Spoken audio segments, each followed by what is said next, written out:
The Honourable Leader of the Official Opposition.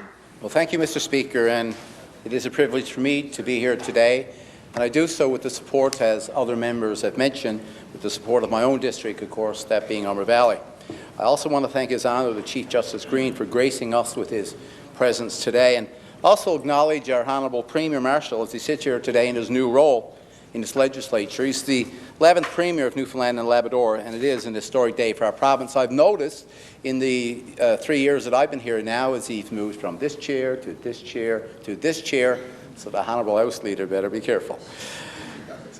So all of us were very proud of Caitlin Osmond and the silver medal performance that we all from Sochi that we all watched. And Caitlin, of course, was an inspiration to many young athletes around the province, and this inspiration was very obvious for all of us that had the privilege to attend the ceremonies in Clarenville and watched our young athletes as they competed. And what a great job that Clarenville did as host of the 2014 Winter Games. So I want to thank Clarenville and the volunteers for hosting and doing such a magnificent job. Mr. Speaker, I would also like to mention that today is a solemn day for the people of Newfoundland and Labrador. And 5 years ago today, 17 lives were lost offshore when, as we know, Cougar Flight 491 crashed into the Atlantic Ocean. And there was just one survivor. And tonight, I will be attending the memorial service, which will be held here in St. John's, and along with other members of the Official Opposition Caucus. The importance of safety for all our offshore workers is top of mind for us each and every day, but even more so today as we stand with the families who lost loved ones and the communities that are still mourning. Now, Mr. Speaker, the speech from the throne has outlined government's vision for the upcoming session of the House of Assembly. And as Leader of the Official Opposition, it is my duty to the people of the province and to their House of Assembly that I offer my thoughts as we collectively work together to secure a brighter and prosperous future. Our Newfoundlanders and Labradorians are tired of being told one thing, only to realize that this government will do something very different. And just recently, I spoke to a woman in Stephenville, and she's been around a long time. And Mr. Speaker, this woman felt compelled to tell me that her thoughts about the current government and its situation. In fact, after 11 years of hearing some of the same messages coming from many of the same people, this longtime resident of Stephenville told me that it was time to change the story. Yet she made it clear that it may prove to be a difficult challenge. In fact, Mr. Speaker, it is like the old saying that a leopard doesn't change its spots. Now, Mr. Speaker, this is a tired government and no longer listens to the people of this province. In fact, this government has paid little heed to its own series of pre-budget consultations, which they limited to just 9 locations around the province, cutting that down from 11 just last year. And the Premier even admitted publicly that he's heard much of this, or he's heard a lot of this before. In fact, this Premier has delivered so many budgets that he revealed to the Telegram that the people who attended the pre-budget consultations, the Newfoundlanders and Labradorians who took their own time, many cases spent their own money to travel distances for a brief 5-minute presentation, that they were there to lobby for their pet projects. But perhaps they were there to make a compelling argument. But this government has heard all of that before. Mr. Speaker, it is my view that a throne speech is like a promise to the people. And we all know the best way to judge the reliability of a promise is to look at the history of the promises made before. So were they kept or were they not? So I think if we go back and take a look at last year's throne speech, last year's promises to our people, we will get a very good gauge of how much stock we should put into this year's. As an example, in 2013, the throne speech claimed that critical infrastructure had been repaired or replaced, and we are continuing to improve strategic infrastructure. Yet if we go back to 2004, government announced an 8-year plan that called for 234 bridge projects. Now, 10 years later, 58% have been addressed. And according to the Auditor General in 2014, the number of bridges in poor overall condition has increased by 93% since 2003.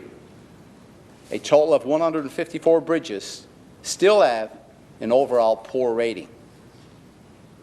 And you call that a strategy? I call it failing our communities.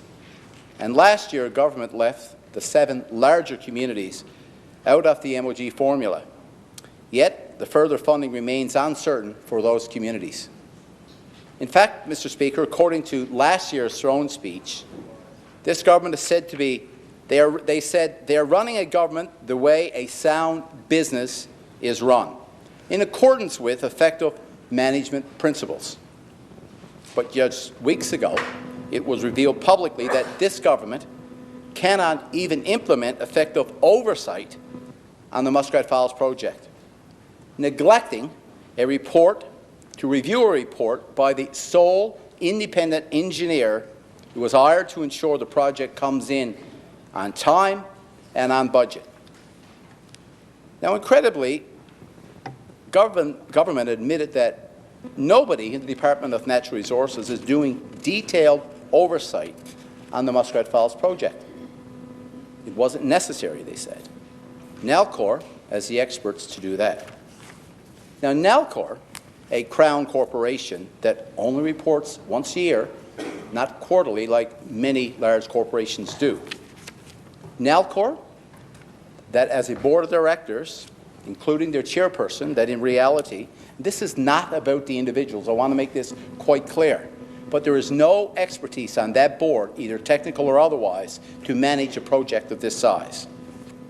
Yet, this government is satisfied that the board of directors at Nalcor provides sufficient oversight on a project that will cost the taxpayers and ratepayers of our province at least $6.9 billion, and that's without any significant overruns. Now, Mr. Speaker, does that sound like a good business practice to you or to anyone? So I can't help but shake my head at the sheer irresponsibility of not providing this oversight. Mr. Speaker, the list can go on, but I will use one more example. In last year's speech from the throne, this government was adamant in saying that we cannot borrow for day-to-day spending and send a bill to who? To our children down the line. Yet 10 months later, government said that they would likely need to go to the bond market to pay for day-to-day government operations, borrowing more money during our golden age. Mr. Speaker, where are those concerns for our children now? Instead, this government cannot undo the mess that has already been created. And as a result, it will be our children and our children's children who will pay for the price. Mr. Speaker, this government has no clear vision for the future of Newfoundland and Labrador. This government will soon deliver their 11th budget. We'll get to the surpluses. An effective and responsible government should focus on adding certainty to the budgeting process. Government's defense for the inaccurate budget predictions has always been, well, it's the oil prices or it's oil production, so why just not remove those revenues from general budgeting? Real leadership in government should include being collaborative and open to suggestions on how to better manage our physical realities. A smart, visionary government would separate volatile natural resource revenues from stable revenues like tax revenue. A strategic government would understand that natural resource revenue should be reserved for one-time spending while accounting for stable revenues for long-term planning and spending commitments. It's a simple solution with some legitimacy to the budgeting process, a solution that would result in actual effective fiscal management. Mr. Speaker, government likes to claim it is addressing the critical shortage of skilled workers, and we heard that today, that is currently facing our province. Yet, in just 6 short years, industry will be desperate need for 70,000 workers, the majority because of retirements. Yet, government has done little to prepare our workforce to meet those demands. In fact, instead of working with college graduates and apprenticeship programs and obtain journeyperson certification, we still are hearing accounts of credentials not being recognized right here in Newfoundland and Labrador. And repeatedly we hear that trained Labradorians, Aboriginals, are not being given priority on resource-based jobs in their own backyard. Now, Mr. Speaker, this government is satisfied with minimum benefits instead of reaching for maximum benefits, and it shows. And by that I mean there is a threshold that's created within the benefits agreement, and it seems to me they're satisfied to say, well, we're meeting the threshold, when what we should be doing is maximizing on those opportunities. And last year I sat in this House and listened to the same government claim that it had the best student aid program in the country, said again today. A promise that even today the government keeps insisting. Yet, today, there are post-secondary students across the province wondering if they will see an increase in tuition fees. So today, I challenge the government to make the commitment and reassure those students that they will remain at tuition freeze. And in your throne speech today, it mentions 2004. Well, let's go back a few years because it was a Liberal administration who introduced that. Matter of fact, they even rolled it back. These students are the workforce that will drive the provincial economy. They are the same ratepayers that will pay for the mega projects.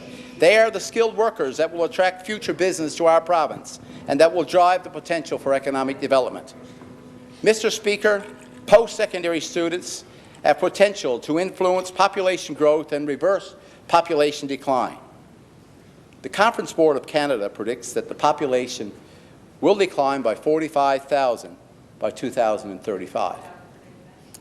Statistics Canada revealed just last month that Newfoundland and Labrador is the only province to see 3 years of negative natural increase, more deaths than births. Now, Mr. Speaker, I have to ask, what plan does this government have to reverse that trend? It isn't the population growth strategy, which has yet to produce any results.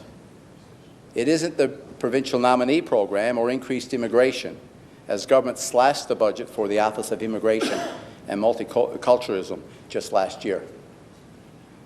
So let's be clear, when it comes to jobs, however, Newfoundlanders and Labradorians should get first priority.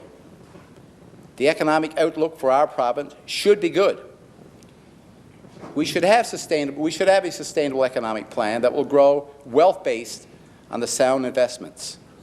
Instead, this government is intent on mere self-promotion. And I'll tell you why. Just recently, my office asked government what I thought was really a simple question: how much money they spent on marketing and advertising. Seems to be a very simple question. This is the answer. It's going to cost you $1,600 and 4 weeks to gather what would be basic budgetary line items. Now do you wonder why there's no oversight at Muskrat Falls? How many millions of taxpayers' money are actually spent on marketing if it will take weeks to calculate it? For every dollar spent on government propaganda, there is one less dollar for health care, for community groups, for education, and for all the things that people need to succeed. There's an old saying that says, self-praise is no praise at all. What's the point of making a strategic plan for the future of a government if there's no strategic action? Mr. Speaker, after 10 years of more money than any other government in our history, they have broken the bank and will have to borrow to make ends meet. But poor planning has been really a hallmark of this government. It appears that it's only getting worse. And this winter, thousands across the province faced a very real crisis, and you call it a disruption or inconvenience or whatever. When blackouts lasted for days, in my opinion, that was a crisis, and left young and old in the dark without even light. There was millions and millions of damage done to both public and private property. Businesses lost money, people lost wages, and on the coldest days of the year, 190,000 people were left in the dark. We had seniors who were left without heat, and everyone was questioning the reliability of our energy system. A crisis which we have since learned continues to threaten residents right here in Newfoundland and Labrador, in a province that commonly has freezing temperatures and unpredictable weather conditions. People of the province were given 2 hours of warning, but we know that others knew well in advance. And, Mr. Speaker, this tells me, when you accept those scenarios, that this government has lost its way. And this brings me, of course, to the infamous Bill 29. And I guess you've heard from today's throne speech, the government has had an awakening of sorts. So it's under review. Almost 2 years have passed since we led the record filibuster on this piece of draconian legislation. And since then, we've had honourable members opposite have zealously defended their belief that Bill 29 is the best way to ensure reasonable protection of privacy and access to information. In last year's throne speech, they even claimed that Bill 29 says what? It is what? It's the proper balance that preserves the right to know while protecting privacy and personal information. But, Mr. Speaker, if Bill 29 is wrong now and requires a review, as this government is now saying, it had to be wrong before. So what are we to believe? What are we to believe? That the government was powerless to make a stand while the former Premier was in office, or no one had the courage to step up? Mr. Speaker, there's really no need to review Bill 29. Just bury it. That's what we would do. But allow me to tell you something else about Bill 29. Something else about Bill 29. It doesn't say government can't release information to which people are entitled. It doesn't say that. It simply says they don't have to. But if government is serious about its newfound respect for our people, they should do the right thing. Do it now. Do it today. Repeal Bill 29. And unless, of course, this review is nothing more than an attempt to sweep away their history of ignoring the will of the people. Now, Mr. Speaker, the impact of the decisions being made by this government extends just beyond public confidence. The lack of transparency and accountability is also influencing how business views government. Confidence and trust in government are vital to encouraging growth and sustaining prosperity into the future. This government seems unaware of the fiscal realities of the province and appears oblivious to the possibility of long-term projections. How can government effectively manage the financial future when they can't even keep track of their own numbers? Yet the fact that there is no longer any confidence in government to manage our fiscal bottom line. Government has failed to diversify the provincial economy, and our province still has the highest unemployment rate in the country. Industries which have provided for the province in the past, such as the fishery, the forestry, small and medium-sized businesses, have been left to fend for themselves. These have traditionally been areas which have pumped economic development into rural areas in our province. However, they feel abandoned. Now, not are they investing in rural economic development, they are removing any potential for growth in many rural areas. The economic drivers that have been in place for decades are disappearing, and frontline programs and services are being cut. But just before Christmas, we learned that government failed to deliver on programs and services it had committed to in last year's budget. In fact, A realized savings of $280 million is because government didn't get the money out the door to invest in promised infrastructure programs and services. That was in the mid-year update. Now, Mr. Speaker, this government has forgotten, maybe ignored, the first principle of government, and that is to serve the people. It is that principle that guides the official opposition, and there are better ways of running our province. And in the months ahead, our caucus will share our plans as we invite input into those plans. We will listen to people, and everything we do will be predicated on one of our core principles on this side of the House, and the one that I personally hold to the highest possible regard, and which I hope will define our government should we have the honour and privilege to be chosen to lead. It is this: people matter, what they care about matters, how they feel about things matter, what inspires them and disappoints them matter, what they believe matters, and their vision for their own communities matter. This government has worked very hard to move away from our people. A government that we would lead would bring our people close again. And that's the way it should be in a democracy. We need to draw on the ideas from people. We want their input, and we need to give them the opportunity to share their views to those that are elected to serve them. Now, we know there are challenges ahead, but since when have Newfoundlanders and Labradorians been afraid of challenges? We have been facing them for over 500 years. It was always better when we faced those challenges together and when we faced them as a community. We need to get back to that, and under our government, any government that I would lead, we will. That's not is that only the right thing to do, it's the smart thing to do. That's how we build a smarter economy. That's how we develop creative solutions for our towns, our cities, and our municipalities. We talk about harnessing the vast energy resources of our province, but our greatest resource is our people. So let's build on that resource. Together, we can accomplish anything and we can face those challenges. But I will give you an example of what this means about working together. If you practice including people, and last summer, the example I will share was last summer I hosted a healthcare roundtable, and we brought in healthcare professionals from over 30 groups in this province. They said that it was the first time since the mid-90s that they've been brought together for this kind of consultation. The common theme was that we can do much better in healthcare.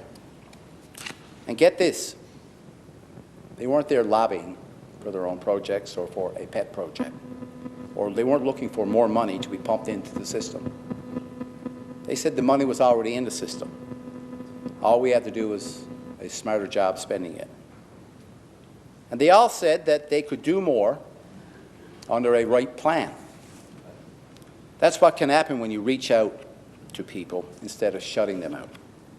My colleagues and I are in the process of developing such a plan. It's a very aggressive healthcare strategy that will also include input from frontline workers. Frontline workers, well, they know the system. They work in the system. They know how to help fix it. But working together, we can do this. But healthcare consultations are just the beginning of our plan to work with people. And in today's world of social media and instant communication, there is no excuse for not including people in the process of government. But you must want to do it, and you must be ready to do it. Because today, if you don't listen, you can't lead. We will listen, Mr. Speaker, and we will lead. We will lead a province-wide conversation on a host of other issues affecting the people of our province, including job creation strategies in our rural communities that will include a plan for youth employment, because we know more and more and more that many of our young people are deciding that they want to stay home, they want to live in Newfoundland and Labrador. We need a sensible plan for improving our infrastructure, our bridges and roads that are becoming a threat to safety. We need to develop a new energy plan that looks at all the energy resources, including offshore natural gas, wind power, small hydro, and all the other alternatives. We need a sound and sensible energy conservation plan. If this government had such a plan in place, this winter, Dardanelle, it's now become known, would never have happened. We need to look at exploration off Labrador, the north coast of Newfoundland, and of course in the Gulf of St. Lawrence. Our energy plan should reflect changes in our energy markets and address energy security, reliability, and conservation. All of this is key to building a smart economy for the next generation. We can do this together. I can tell you, that is not a slogan, that is a commitment from the official opposition. Mr. Speaker, today's speech from the throne has given the people of Newfoundland and Labrador a lot to think about. They will again seek answers from a government that has failed repeatedly to provide any for over a decade. The people of our province, they want hope. They want a government that they can put their trust in. A government that puts people at the core of its policies. Mr. Speaker, we haven't seen this, and unfortunately, we have not heard this in today's speech from the throne. Thank you, Mr. Speaker.